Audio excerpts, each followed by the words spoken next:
that my soul could depend. My soul cries out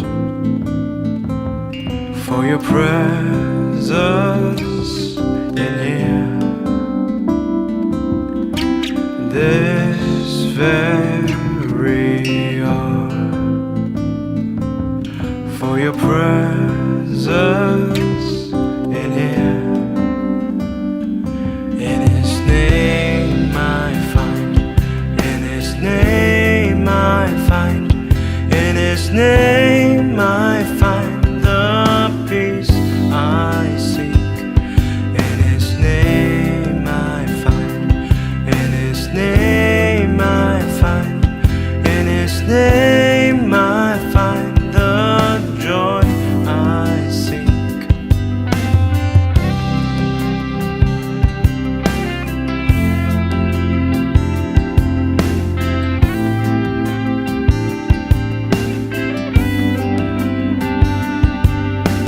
I have searched. Good evening, greetings. We are so happy that you are here. हम खुश हैं कि आप हमसे आज भी जुड़ पाए हैं और हम आज भी एलिया नबी के बारे में सीख रहे हैं. We going to learn a little bit more about prophet Elijah from the book of 1 Kings chapter 19 and verses 1 to 8.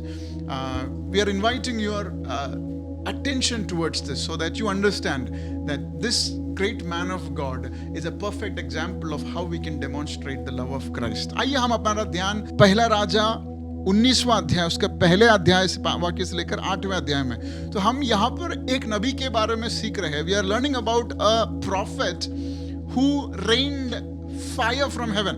वो स्वर्ग से आग को गिराया. ऐसा सामर्थ्यशाली व्यक्ति, वो असाधारण चीज है.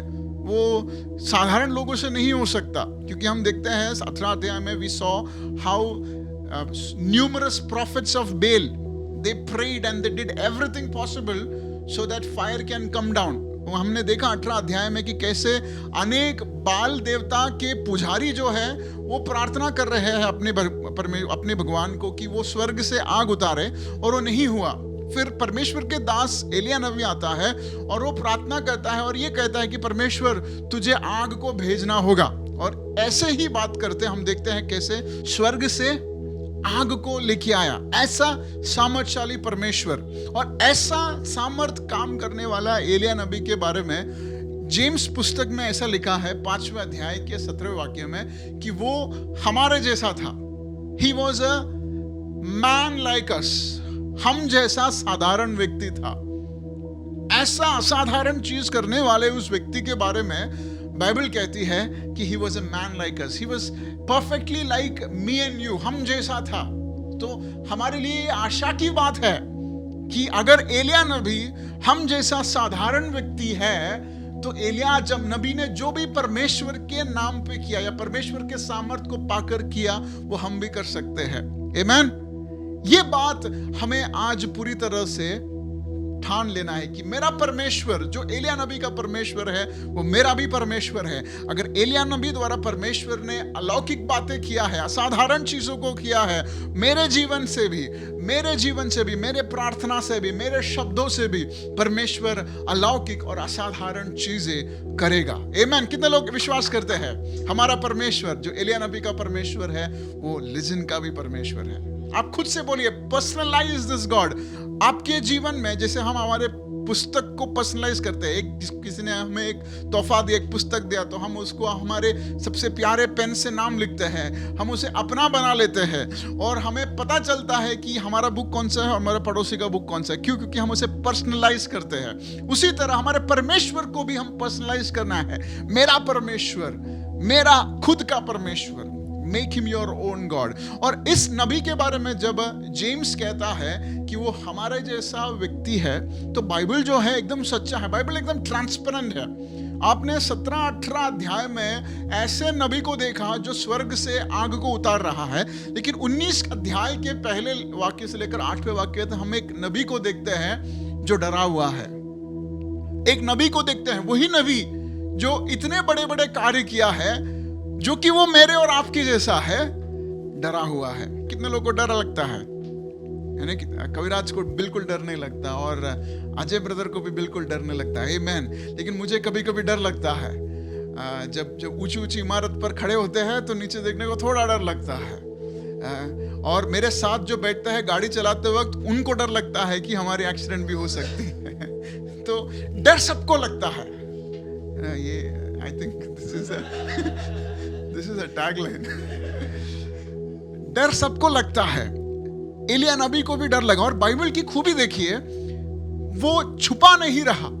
उस एलिया नबी को अपने जीवन में जो डर लगा, या उस वहां पे आप देखते हैं कैसे हम पढ़ेंगे कैसे वो अपने आप को मारने की भी बात कर रहा था। बस हो गया परमेश्वर, उसकी वो वीकनेस भी बाइबल जो है बताती है। तो मैं ये देख रहा था कि अगर इतना बड़ा नबी की ऐसी वीकनेसेस पवित्र आत्मा क्यों दिखा रही है, तब पवित्र आत्मा ने मुझे बताया कि पवित्र आत्मा बेवकूफ नहीं है कि वो परमेश्वर के बड़े अभिषिक्त दास की खामियां को भी यहां पर लिख रहा है। वो इसलिए लिख रहा है ताकि इसे पढ़ने वाले लिजिन को समझे कि वो एक साधारण व्यक्ति था, कि उसे भी डर लगता था, लेकिन वो असाधारण चीज इसलिए कर पाता था क्योंकि उसकी डिपेंडेंसी, उसका नींव परमेश्वर था। अगर मेरा और आपका जीवन का आधार अगर परमेश्वर है, भले ही डर की स्थिति क्यों ना हो, असंभव स्थिति क्यों ना हो, असंभव चीज को संभव करने वाला परमेश्वर हमारे साथ है, ये समझ और इस नींव के आधार पर हम असाधारण चीज को कर सकते हैं। आमीन। कितने लोगों को असाधारण चीजें आपके सामने दिखाई दे रहा है। आज इस वचन के आधार पर मैं आपसे ये वचन रिलीज करता हूं कि असाधारण चीज को साहस आपके सामने पूरा करने के लिए क्षमता देने वाला एक परमेश्वर मेरे और आपके करीब है। वो मुझसे ज्यादा या आपके करीबी पड़ोसी से ज्यादा आपके करीब है वो परमेश्वर। आमीन। तो आज हम एक वाक्य को पढ़ेंगे, फिर हमारी चर्चा को, हमारी वचन को आगे लेके जाएंगे। हम पहला राजा का पुस्तक 19वां अध्याय उसका 7वां वाक्य पढ़ेंगे। वहां पे लिखा है, the angel of the lord came back a second time and touched him मतलब Elijah, and said get up and eat for the journey is too much for you. दूसरी बार स्वर्गदूत आया और उसे थपथपाया और कहा, उठ खा, क्योंकि तुझे बहुत लंबी यात्रा करनी है। आमीन। तो ये एलिया नबी के बारे में है जो अपने कुछ वचन पहले बड़े बड़े कार्य किया। और एलिया नबी जिस 7वें वाक्य में जहां पर हमने पढ़ा, he is at his lowest point, वो अपने जीवन का सबसे निचला पॉइंट पे है। देखिए, आप अगर एलिया नबी के जीवन को आप समराइज करेंगे तो इतनी बड़ी बड़ी चीजें उसने किया। जैसे कि उसने आहाब राजा के सामने एक शब्द कहा और 3.5 साल बारिश नहीं हुआ। उसने जब दुनिया में अकाल था, पूरी जगह पर अकाल था, परमेश्वर ने कौवे से, रेवन से, कौवे से उससे खिलाया। जाराफात में विधवा के घर में परमेश्वर ने उसे जीवन जीने दिया। एक मरा हुआ बेटे को परमेश्वर उसके द्वारा जी उठाया और अकेले बाल देवता के पुजारियों को मार गिराया। इतना क्षमता था उसमें। प्रार्थना की और स्वर्ग से आग निकला। और फिर हम लास्ट में देखते हैं कैसे वो इतना सामर्थ्य पा लिया कि वो रथ को हराकर भागा। इतना हाई पॉइंट, इतनी ऊंची आत्मिक स्तर पे जिस व्यक्ति है, आज हम जिस वाक्य में पढ़ा वहां पे लिखा है कि he is saying I am done।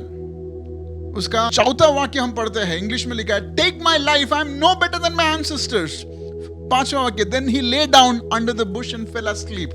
इतना महत्वपूर्ण, असाधारण परमेश्वर के योद्धा ऐसे किसी व्यक्ति ने नहीं किया है। एलिशा ने किया है, लेकिन भाई से कोई व्यक्ति ने नहीं किया। ऐसे चमत्कार करने वाला परमेश्वर का दास अपने आप को कह रहा है कि परमेश्वर अब बस हो गया, मुझे बस हो गया है, मुझे लगता है कि मैं और आगे नहीं चल पाऊंगा। और वहां पे लिखा है कि वो सो गया, he slept, fell asleep। You know what the good thing is? लेकिन यहां पर क्या अच्छाई लिखा है, जब एलिया ने कहा कि मेरा जीवन खत्म है, मेरा जीवन को तू ले ले, मेरा जिम्मेदारी खत्म हो गया, स्वर्ग ने कहा कि तेरा जिम्मेदारी अब तक खत्म नहीं हुआ है, तेरा जिम्मेदारी अब तक बाकी है, क्या तुझे और लंबी जगह जाना है। तो जब आप कहते हैं कि परमेश्वर मेरा अतीत अगर देखते हैं तो मैं आगे नहीं बढ़ पाता, मेरी शारीरिक क्षमता अगर देखता है तो मैं शायद 40 के ऊपर नहीं जी पाता, या मेरे परिवार में कोई भी 60 का ऊपर नहीं गया है, या मेरे जीवन में इतनी परेशानी है कि मैं 10 साल भी आगे जी नहीं पाऊंगा, ऐसे स्थिति को अगर लेके आप परमेश्वर से कहते हैं परमेश्वर आप बस, परमेश्वर स्वर्गदूत को बेचकर इस जूम मीटिंग द्वारा आपके पीठ पे थपथका कर कहता है आपका लंबा रास्ता परमेश्वर आपको तय करने के लिए सहायता करेगा। He'll prepare you for a long journey. Let me tell you, it is not your time to say I am done. If you're looking at me and thinking that my ministry is over, let me remind you, the angel of the Lord wakes you up and says your journey has just started. परमेश्वर की आत्मा आपको देखकर कहता है आपकी जीवन की शुरुआत हुई है। आपके क्लेश, आपकी बीमारी, सबको देखकर आपके पड़ोसी, आपके दोस्त, रिश्तेदार कहेंगे कि इसका जीवन से कुछ बेहतर नहीं हो सकता। आप जिस जगह से आते हैं उस जगह को देखकर लोग कहेंगे अरे कैसे उस जगह से कोई अच्छा हो सकता है।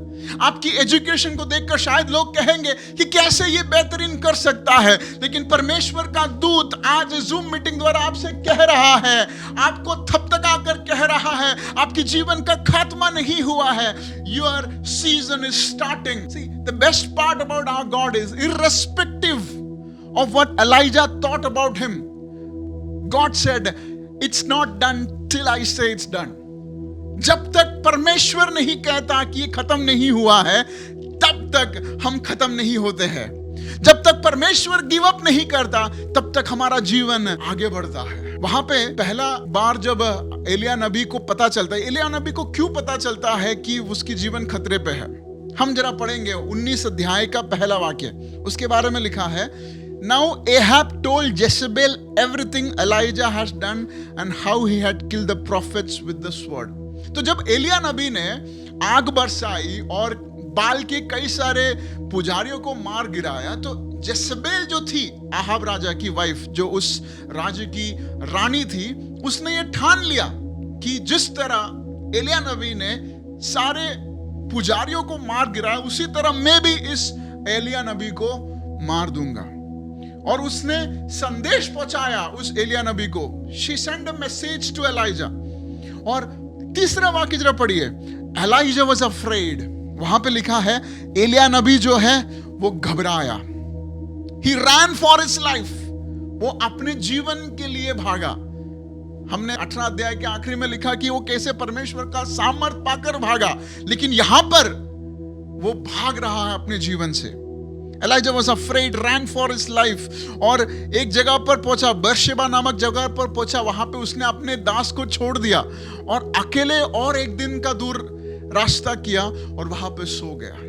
He slept there. परमेश्वर का उद्देश्य एलिया नबी से हमने पिछले संडे में सीखा कि 18 अध्याय के 29वें वाक्य में एलिया नबी के जीवन से परमेश्वर क्या चाहता था। एक राज्य जो है परमेश्वर के हित में आए, ये था एलिया नबी के जीवन का मकसद। लेकिन परमेश्वर ने उस मकसद को देखने के बाद एलिया नबी का जीवन का और कोई मकसद नहीं, ऐसा नहीं कहा। लेकिन एलिया नबी जो है वो डर गया और अपनी मकसद को जो है उससे लगा कि अपना जीवन का मकसद पूरा हो गया। And then he went into a depressive mode, he went into a mode which is not scheduled by God. परमेश्वर के टाइम टेबल का हित का नहीं है, लेकिन वो अपने योजना के हिसाब से। It was not God induced, it was self induced. कई बार हमारे जीवन में ऐसे स्थिति को हम खुद ले आते हैं और हमें लगता है कि ये हम ऐसे बोल सकते हैं कि ये वॉरफेयर का इफेक्ट था। नहीं, ये वॉरफेयर का इफेक्ट नहीं था, ये हमारी खुद की डिसीजंस या हमारी खुद की अंडरस्टैंडिंग है जो हमें कई बार अपने आप को ऐसे डिप्रेसिव मोड में ले आता है। ये परमेश्वर की योजना नहीं था कि एलिया नबी जो है वो गिव अप करे। लेकिन जब भी एलिया नबी ने गिव अप किया तो हम देखते हैं 2 बार परमेश्वर का दूत आकर उसे उठाता है। 2 बार, irrespective of what Elijah thought about himself, God said, I'm going to send my angel. परमेश्वर ने उस स्वर्गदूत को पहले भेजा। और वहां पे लिखा है verse number 6, he looked around, there by his head was some bread baked in hot coal and a jar of water. He ate and drank and lay down again. वहां पर स्वर्गदूत जो है इस बार खाना भी लेके आया, उसको खाने का रोटी भी लेके आया। उसने रोटी खाया, पानी पिया, और जैसे हम सब करते हैं वैसे वो भी सो गया, जो कि साइंटिफिकली प्रूवन है कि खाना खाने के बाद जल्द से सोना नहीं है।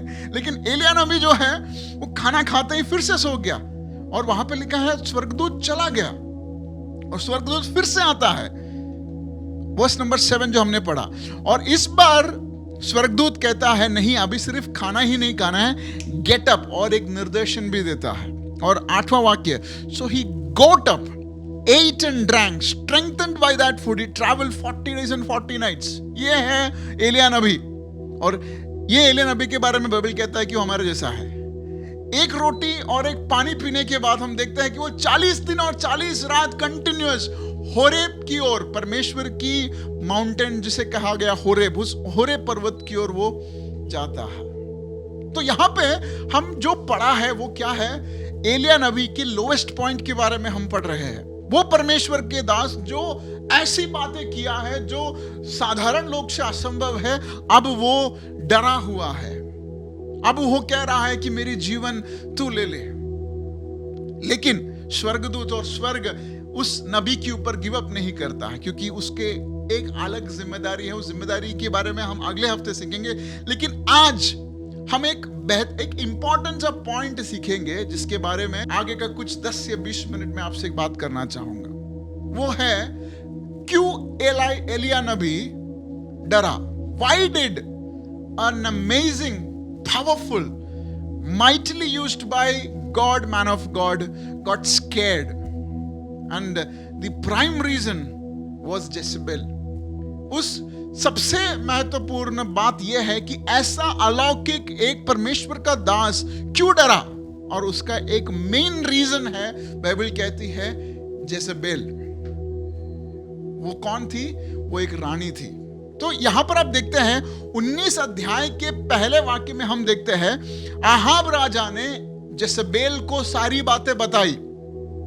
और 19 वाक्य के पहले वाक्य में, 19 अध्याय के पहले वाक्य में जेसेबेल का इंट्रोडक्शन नहीं होता, क्योंकि पूरे 17-18 अध्याय में हम जेसेबेल के बारे में कभी नहीं पढ़ते हैं। लेकिन एक जीत के बाद, एक बड़ी परमेश्वर के दास की जीत के बाद जेसेबेल प्रकट होती है। बट इसका यह मतलब नहीं कि जेसेबेल जो है नहीं थी। आप अगर 17 अध्याय का 31वां वाक्य देखते हैं तो वहां पे जेसेबेल के बारे में लिखा है। वहां पे लिखा है आहाब राजा ने इस जेसेबेल से शादी की, और वहां पे एक बड़ी सी पॉइंट लिखा है। वहां पे लिखा है but he also married Jezebel's daughter and began to serve Baal and worship him. तो वहां पर एक बड़ी घटना हुई और पवित्र आत्मा उसे वहां पर ही छोड़ दिया। और हम 19वें अध्याय में हम देखते हैं वो आहाब राजा जिसकी शादी जेसेबेल से हुई, और जो आहाब जिस बाल की आराधना कर रहा था, उस बाल देवता के पुजारी को जिस व्यक्ति ने मारा, अब जेसेबेल जो है सामने आती है। तो ये सारा षड्यंत्र, जैसे लास्ट संडे को जब हम पढ़े, कैसे 2 किंगडम्स के बारे में हम पढ़ रहे थे कि कैसे 2 राज्य की यहां पर वॉर होती है, और कैसे एलाइजा नबी जो है उस अंधकार की राज्य से जीत कर आगे निकला, वहां तक हमने पढ़ा। लेकिन आज मैं आपसे एक चेतावनी की ओर और एक इंस्ट्रक्शन देना चाहता हूं कि हमारे आत्मिक विजय जो है वो हमारा आत्मिक अंत नहीं है, हमारा जीवन का अंत नहीं है। एक विक्ट्री जो है, हमारे जीवन की आत्मिक जीत जो हम हासिल करते हैं, वो हमारा जीवन का अंत नहीं है। क्योंकि जब एलाइजा नबी ने आहाब के रथ को हराकर, बाल देवता को हराकर, या बाल देवता की पुजारियों को हराकर जब आगे चला, तो एलिया नबी को लगा कि उसके जीवन का मकसद खत्म हुआ। लेकिन वहां पे हमें यह समझ आती है कि जब एक जीत होती है तो दूसरी चुनौती खड़ी हो जाती है, और उस दूसरी चुनौती का नाम था जेसेबेल।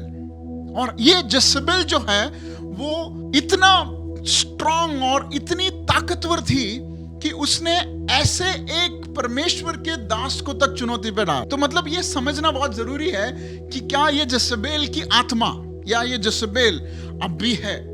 तो उसके बारे में हम धीरे आगे पढ़ेंगे, लेकिन इस जसेबेल के बारे में हम सीखेंगे, क्योंकि यही रीजन था उस परमेश्वर के नबी जो है डरा हुआ।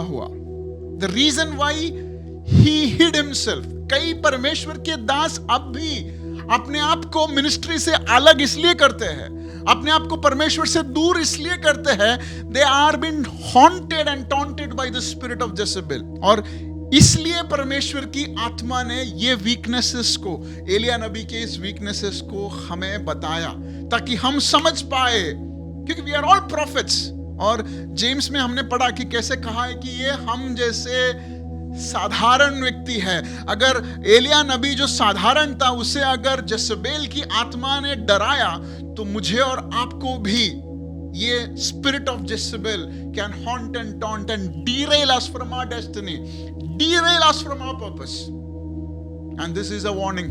और मैं चाहूंगा कि आगे का कुछ समय I'll just speak few words about the spirit and then we're going to pray and close. यहां पे जब आहाब और जेसेबेल की बात होती है, it says that Ahab told Jezebel. तो आहाब ने, जाहिर सी बात है, ये भी कहा होगा कि कैसे परमेश्वर ने स्वर्ग से आग उतारी। लेकिन जसेबेल जो है उस सारी चीजों से दूर था। उसने क्या पकड़ी? उसने वही चीज पकड़ी कि उस व्यक्ति ने मेरे या बाल देवता के पुजारियों को मारा। उसने ये नहीं देखा, जसेबेल ने ये नहीं देखा कि कैसा बड़ा परमेश्वर है जिसने आग बेचकर बड़ा सामर्थ दिखाया। उस विषय पर उसका नजर नहीं गया, लेकिन उस जसेबेल का नजर किस पर गया कि कैसे इस एलिया नबी ने बाल देवता को हराया। तो जसेबेल स्पिरिट को आइडेंटिफाई करने का एक तरकीब क्या है कि वो परमेश्वर की उपस्थिति को महत्व नहीं देती। वो उसमें से क्या हानि हो सकता है उस चीज पर उसका ज्यादा ध्यान होता है। वो ये नहीं देखता कि कैसे परमेश्वर के दास ने परमेश्वर की उपस्थिति को लेके आया। परमेश्वर की उपस्थिति को सो मेल दूर है। आज मेरा टॉपिक वो नहीं है, but let me tell you the reason of Jezebel's being born is because of the wrong associations of Ahab.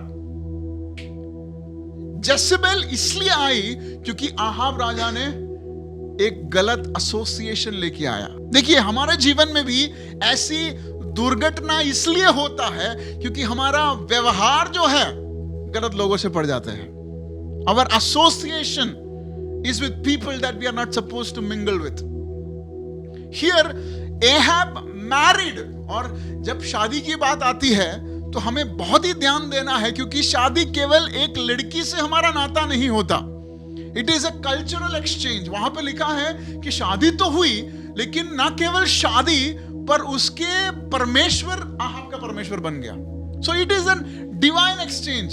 So your association can give birth to Jezebels, be it your business, be it your married life, be it your friendship. आपके पारिवारिक जीवन हो सकता है, आपके business हो सकता है, आपके एसोसिएशंस, आपके रिलेशनशिप जो है वो बहुत ही गंभीर है। सो Ahab associated with Jezebel and Ahab was the reason that Jezebel was born. और वहां पे लिखा है the spirit of Jezebel is the result of wrong associations. तो हमें ये समझ जरूर आता है कि कैसे इस जेसेबेल की आत्मा जो है आज भी हमारे जीवन में हो सकती है, आज भी कलीसिया के अंदर हो सकती है, आज भी बिजनेसेस में हो सकती है, आज भी चर्च में कैसे हो सकती है। अगर हमारा मिनिस्ट्री अगर गलत एसोसिएशन अगर फंस जाते हैं, then we give birth to the spirit of Jezebel. Second चीज, जेसेबेल को कैसे हम आइडेंटिफाई कर सकते हैं? वो हमेशा परमेश्वर के अभिषिक्त दास के खिलाफ है। अगर आप किसी संस्था को देखते हैं, अगर आप किसी व्यक्ति को देखते हैं जो नबी के खिलाफ है, जो नबूवत के शब्द के खिलाफ है, तो that person is governed by the spirit of Jezebel. Because यहां पे लिखा है कि उसे क्या करना था? उसे एलिया नबी को खत्म करना था। अगर आपके ध्यान में ऐसा कोई व्यक्ति है जो कहता है कि ऐसे लोगों को दूर रखना है, तो आपको समझना होगा कि it is a spirit of Jezebel. और वहां पे जब एलिया नबी को वहां पर जज़ेबेल ने क्या किया, उसकी आत्मा ने क्या किया, आइसोलेट किया। क्योंकि हम देखते हैं कैसे वो भाग गया, डर पैदा किया, और बेरशेबा जाने के बाद उसने अपने दास को कहा यहां पे रुक जाओ, और फिर वो एक दिन अकेला दूर। मतलब द स्पिरिट ऑफ जेसेबेल कैसे आइडेंटिफाई करता है? अगर if somebody is forcing you to be alone, if somebody is forcing you to let go your friendship और एसोसिएशंस और चर्च मिनिस्ट्रीज, आपके आत्मिक जीवन को अलग रख के आप अकेले एक जीवन बिताना ज्यादा पसंद करते हैं, that is the influence of the spirit of Jezebel. क्योंकि it pushes you, because the next step is suicide. क्योंकि जब अकेला होता है तब लोग जो है कई सारी चीजों को सोचते हैं। आज मैं आपसे ये शब्द कहना चाहता हूं, अगर मुझे सुनने वाले कोई अपने आप को अपने परिवार से अकेला किया है, अगर अपने शादी के रिश्ते में या जानबूझ के अकेला किया है, तो परमेश्वर आपसे कह रहा है कि go back to your relationship. अगर आप परमेश्वर के संगति से, अगर मुझे सुनने वाले, if someone is listening who have isolated themselves from a church, isolated themselves from a gathering that you're supposed to be holding on to. The gathering, when I say gathering, it is the spirit-filled associations.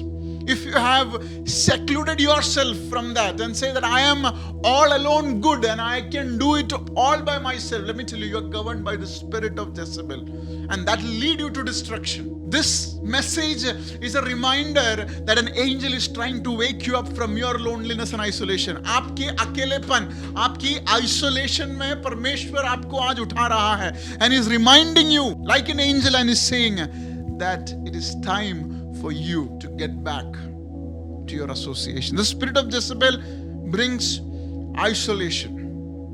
और वहां पे हम देखते हैं एलिया नबी को, कि एलिया नबी कहता है कि मैंने take my life, I am no better than my ancestor, I have had enough Lord. मतलब मैंने काफी कुछ कर दिया। एलिया नबी के बारे में जेसेबेल की जो अवस्था है वो आइसोलेशन, अपने आप को अलग करने का, अकेला करने का एक प्रेरणा, that is the spirit of Jezebel. और हमने उसके 19 चैप्टर 19 एंड वर्सेस 4 उसके लास्ट पार्ट में लिखा है, I have had enough Lord. Jezebel spirit जो है एलिया नबी को ये करने के लिए मजबूर किया कि परमेश्वर मैंने सब कुछ कर लिया। तो Jezebel spirit gives you a false contentment. आपको लगता है कि आप पहुंच गए हैं, आपको लगता है कि आप वो जिम्मेदारी खत्म कर दिया है, आपको लगता है कि आप परमेश्वर के लिए सब कुछ कर बैठे हैं, जबकि आपने आपकी जिम्मेदारी का ऊपरी हिस्सा भी खत्म नहीं किया। It gives you sense of false containment and said I am content Lord, मैंने कर दिया। It gives you a false satisfaction, said I have reached that place, अभी मुझे और वचन सुनने की या और प्रार्थना करने की और कलीसिया जाने की जरूरत नहीं है, मैं ऐसे ही ठीक हूं। ऐसे false containment the spirit brings it. That's what we have seen. Elijah नबी कहता है कि Lord I have done enough. और अगर एलिया नबी को अगर स्वर्गदूत नहीं आता तो अब्रप्टली उसके जीवन का मकसद खत्म होता।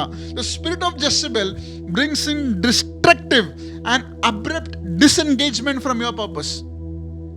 आपने देखा होगा कई सारे ऐसी संस्थाओं को जो परमेश्वर के लिए बहुत ही उपयोगी ठहरा, अचानक से बंद होते हैं, अचानक से कहता है कि अब उसकी जरूरत नहीं। This is the spirit of Jezebel that brings abrupt disengagements from your purposes. ये चीजें मुझे और आपको जानना बहुत जरूरी है, क्योंकि जाने अनजाने में ये सारी चीजें हमें भी अपनी मकसद से, परमेश्वर की उस रिलेशनशिप से, परमेश्वर की उस रिश्ते से हमें दूर करती है। And the Holi spirit whispers in your ears, आपके कानों में आज ये बोल रहा है पवित्र आत्मा कि ऐसे आत्माओं को आपके जीवन से दूर रखो और कहो कि मुझे मेरे मकसद की ओर जाने के लिए कोई चीज रोक नहीं सकता। My purpose is the mountain of Horeb. Horeb क्या है? परमेश्वर की उपस्थिति को दिखाता है कि मेरा मकसद क्या है, कि मैं परमेश्वर की उपस्थिति की और करीब जाऊं। मेरा जॉब मुझे रोक नहीं सकता, मेरी आर्थिक स्थिति मुझे रोक नहीं सकता, मेरी बीमारी मुझे रोक नहीं सकता, मेरी जेब खाली है तब भी वो मुझे रोक नहीं सकता। मेरा मकसद परमेश्वर का होरेब है। my purpose is that I will run towards my Horeb. कितने लोग आज मेरे साथ कहेंगे कि yes Lord, मैं भागूंगा तेरे लिए. I'm going to run for you Lord. मैं तेरे करीब और आना चाहूंगा परमेश्वर हमें ये बता रहा है कि ये एलिया नबी हम जैसा व्यक्ति था जो अद्भुत काम करने के बावजूद डर गया और कहा कि मुझे अब आगे नहीं जाना. उस मुझ और आप जैसे साधारण व्यक्ति के सामने परमेश्वर ने स्वर्गदूत भेजा, उसे खाना दिया और कहा कि तेरा मकसद अभी और है. वही परमेश्वर आज हमारे घरों में हमसे ये जूम मीटिंग द्वारा कह रहा है कि तुम्हारा जीवन का अंत नहीं हुआ है. There is still a purpose. एक मकसद और है, एक दौड़ और बाकी है. उसके लिए परमेश्वर ने एक नई जान दी है. Don't give up. आप अपने आप को दोषी ना ठहराएं, अपने आप को खत्म ना करें, कहे कि नहीं मेरा मकसद खत्म हो गया. God says still there is a race, still there is a 40 days. एक 40 दिन है जो दूरी आपको तय करना है. एक 40 दिन के बाद एक परमेश्वर की माउंटेन ऑफ होरेब है जो आपको मिलेगा. और उस माउंटेन ऑफ होरेब में हम देखते हैं एलिया नबी कैसे परमेश्वर की उपस्थिति को पाया और उसके जीवन के नए मकसद को पाया. और हम देखते हैं कैसे उसने 3 लोगों को अभिषेक किया. कौन है वो व्यक्ति? एक व्यक्ति जो कहा कि परमेश्वर बस हो गया, उस व्यक्ति को परमेश्वर उठाता है और 40 दिन भगाता है और होरेब की ओर जाकर कहता है अब तेरी अभिषेक तुझे 3 लोगों पे बांटना है. अरे बाप रे, इट कैनॉट बी कंटेंट. तुझे लगा कि तेरा काम खत्म हो गया, नहीं, तुझे 3 लोगों को अभिषेक करना है. और उसमें से 2 राजा थे. जब एलिया नबी को लगा कि उसका जीवन खत्म हो गया है तो परमेश्वर कह रहा है तुझे राजाओं को अभिषेक करना है और तुझे तेरे जैसा एक नबी को भी अभिषेक करना है. हालेलुया. जब एलाइजा को लगा कि उसका जीवन खत्म हुआ है, उसका जीवन का सबसे ऊंचा भाग वो था कि वो स्वर्ग से आग को बाहर निकाले, इन परमेश्वर ने कहा नहीं नहीं नहीं, तेरा जीवन का जिम्मेदारी ये है कि तू 2 राजा और 1 नबी को अभिषेक करे. वो परमेश्वर के लिए लड़ेगा. This is the surprise God gave Elijah. And let me tell you, there is a surprise waiting for each one of you. परमेश्वर एक नई सरप्राइज हम सब के लिए रखा है. जब हमने कहा कि लिजिन को लगा कि जीपीआरसी कलीसिया है उसका जिम्मेदारी, वो है उसका स्वर्ग से आग लेके आने वाली जिम्मेदारी. लेकिन परमेश्वर कहता है तुझे राजाओं को अभिषेक करना है. मतलब क्या? तुझे और राज्यों को परमेश्वर के लिए खड़ा रखना है. वही नहीं, you're going to anoint another Elisha. 16 वाक्य, 19 अध्याय का 16 वाक्य. And anoint Jehu, son of Nimshi, king over Israel. Anoint Hazael, king over Aram. And anoint Elisha, son of Shaphat, from Abel Meholah, to succeed you as a prophet. Wow. वहां पे लिखा है कि तेरा जिम्मेदारी यस खत्म हो गया है, लेकिन तेरी कॉलिंग अभिषेक खत्म नहीं हुआ है. कहता है कि तेरी अभिषेक को आगे लेके जाने के लिए एक पीढ़ी को तैयार करने का जिम्मेदारी है. कई बार परमेश्वर के दास लोग ये भूल जाते हैं, बट एलाइजा को परमेश्वर कहता है तेरी जिम्मेदारी खत्म नहीं हुई. Your calling is not over by your generation. Your calling can be completed only by the next generation. तेरे ऊपर की जो अभिषेक है वो तो एक पीढ़ी में सीमित नहीं कर सकता. You have to anoint an Elisha. And that's the biggest responsibility that each one of us carry. हमारी सबसे बड़ी जिम्मेदारी ये है कि क्या हम एक पीढ़ी को तैयार कर रहे हैं. Yes, we can rain down fire, but are we preparing a generation? Is the question that the Lord asked today. परमेश्वर हमसे पूछ रहा है क्या हम एक पीढ़ी को तैयार कर रहे हैं. हमारे बच्चे हमें देखकर क्या सीख रहे हैं? क्या वो विश्वास सीख रहे हैं? This is a question. What are we demonstrating to the world? हमारे जीवन को देखकर हमारे इर्द गिर्द के लोग क्या सीख रहे हैं? The Holy Spirit says the purpose of Elijah is to anoint an Elisha. The purpose of GPRC is to anoint a generation for Christ. परमेश्वर GPRC द्वारा और मुझे सुनने वाले सारे परमेश्वर के दासों से यही चाहता है कि वो एक पीढ़ी को तैयार करे. और आप जेहू और हजाएल और एलाइशा के बारे में पढ़ेंगे तो आपको पता चलेगा कि उस एलिया नबी की अभिषेक की भार क्या थी. वो आज मैं नहीं बताना चाहता. जिस तरह से वो परमेश्वर के कार्य की, और हम देखते हैं कैसे वहां पे आगे जब पढ़ेंगे तो आपको समझ आएगा कि कैसे जेहू जो है वो जाकर जेसेबेल को खत्म करती है। जो नबी को डराया, उसकी अभिषिक्त ने जाकर उस स्पिरिट को खत्म करता है। So that's not my topic here, लेकिन मैं आपसे कहना चाहता हूं कि आपकी जिम्मेदारी का मकसद जो है खत्म नहीं हुआ है। God wants you to raise up a generation. देखो, आपको जब ये सोचेगा कैसे एक पीढ़ी को मैं खुद ही मेरा ठिकाना नहीं है, ठीक उसी तरह जैसे एलिया नबी ने सोचा कि मेरा खुद का ठिकाना नहीं है, लेकिन जब हम बाइबल पढ़ते हैं तो एलिया नबी की अभिषिक्त किया हुआ परमेश्वर के दास बहुत ही रोमांचक चीजें किया। Let me tell you, that's a proof because Elijah was a man like us. And परमेश्वर यही संदेश आपको भेज रहा है। If God can do it through Elijah, He can do it through Legion. He can do it through Pastor Anith. He can do it through Shijan. He can do it through everyone in this room meeting. परमेश्वर के लिए कोई भी चीज असंभव नहीं है। उसका हाथ तब भी लंबा था, अब भी बेहतरीन है। Amen. God bless you by this word. इस शब्द से परमेश्वर आशीष करे। If you are blessed by this word, do share this message. Do encourage people to hear this and be blessed. Thank you for joining. God bless you.